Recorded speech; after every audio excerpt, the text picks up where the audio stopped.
Hi, this is Karen Franks with Women at the Well. I'd like to thank you for joining me today, and also I'd like to invite you to click the link below, subscribe to my YouTube channel, and to share this content with a friend. Today I have a story for you of a young man named Jephthah. It's out of the book of Judges, and in my opinion, he was a very angry man. He was not happy with the situation he was in. And even though he tried to make course corrections over his life, it just ended up in tragedy. It states in the book of Judges, chapter 11, just to give you a backdrop to the story, that Jephthah's mother was a prostitute. Jephthah's wife had many sons, and that they ran him off the land when they got older. Now, what it didn't state is if he was the oldest, the youngest, or somewhere in between. It doesn't say that. But when the sons got old enough to figure out who he was and how he was birthed, they ran him off the land. And it states that it doesn't say he was angry, but he had to have been angry because he got hooked up with a motley crew. And I'm just paraphrasing this. You can go read Judges 11, 12, and even 13 to get the full account.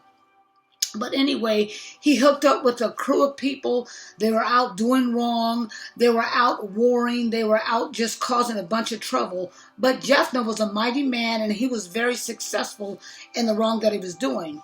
So his brothers recruited him, and I believe it was at the Lord's doing. They recruited him to go on and fight with them against the Ammonites, which was a clan of people that were at odds with Israel, put it that way. So he said, now all of a sudden you want to come and recruit me when you didn't want nothing to do with me. But he did make the decision, and he did join up with his brothers, and he did decide to fight against the Ammonites. And as time went on, they were out fighting, and he was made a vow to the Lord. You know what? If you give me these people, the first thing that I see, the first thing that that comes out of my house, I will offer it as a burnt offering and a sacrifice to you. So I'm going to pick it up in Judges 11, 34 through 36, and it states, when after the war was over, after he won, after God gave him victory, this is where I'm going to pick up at. When Jephthah returned home to Mizpah, his daughter, his only child, ran out to meet him playing a tambourine and dancing for joy. When he saw her, he tore his clothes in anguish, and he said, "My daughter," he cried out, "my heart is breaking. What a tragedy that you came out to greet me, for I have made a vow to the Lord, and I cannot take it back." And she said, "Father, you have made a promise to the Lord. You must do what you have promised, for the Lord has given you a great victory over your enemy, the Ammonites." In my opinion, I believe that Jephthah was a man of anger. He was hurt. He was dealing with an identity crisis, and he never really took the time to look inward and upward to heal. And when his brothers did come to them, he did state, all of a sudden, "You're coming to me," but he did decide to help them. He made that decision, and I don't believe there was nothing wrong with that. And if the brothers wanted to reconcile, nothing wrong with that. But what I believe that he didn't do is he didn't reconcile within himself his worth and his talents and his giftings, and he was looking to his brothers finally coming to him, finally accepting him, finally wanted him to be a part of the clan, a part of the family. He was looking to that for self-worth. He did at one point ask God, "If you give me this victory, if you give me the Ammonites, if I win this victory, that I will offer to you the first thing coming out of my house."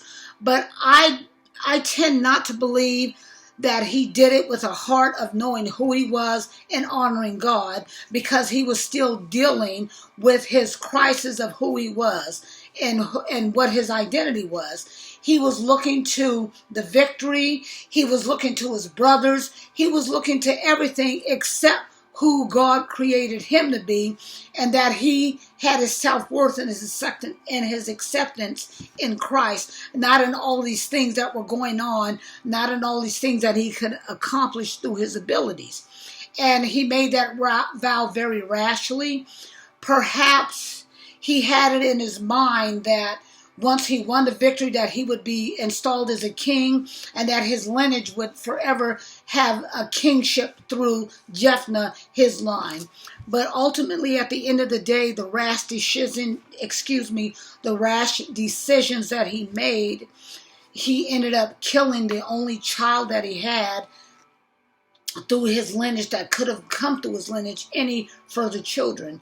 Now, just for the record, I don't believe that he literally sacrificed his daughter, that he literally used her as a burnt offering, because that would have been an abomination before God. He's not into killing people and sacrificing people, because people in that time were offering sacrifices to Baal, and God did see that human sacrifice as an abomination before him. But what I do believe happened is that his child lived out her days without being married. She lived out her days as a virgin. She lived out her days before God, serving him in service, and she was never able to bear children. And that's why I tend to believe that that was such a tragedy to Jephthah, because perhaps he did have it in his mind that he was to become this great man, become this great king, and all his lineage would look back to him as the first king of Israel. But nothing wrong with having aspirations, nothing wrong with wanting to do great things, but know that it's not the things that you do externally that will affirm who you are. It's those internal things that are affirmations. So you knowing that we are all created equal, we are all created in God's image, and we all have giftings and talents to offer to God as we know who we are in our own identity. Well, that's all I have for you today. I want to say you have a good day, you have a blessed day, and I'll talk to you soon.